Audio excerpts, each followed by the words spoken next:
The book is called Her Birth and Later Years, New and Collected Poems, 1971 to 2021.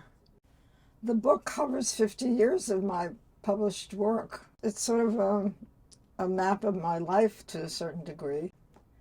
I have been a dreamer, dreaming of a perfect garden, of a family tree whose branches spread through centuries, of an orderly cemetery with no gravestones missing. Tonight, as the sun sets and I turn towards evening, I have no such dreams. Like the woman who refused to trace the ancient constellations upon a clear and crowded sky, because finding the stars, recording each in its place, the faint and the brilliant, was enough. I too, Gina, have discarded all patterns and blueprints. This night, I want only to sleep a dark, rich, dreamless sleep, to shelter in me what is left, to strengthen myself for what is needed.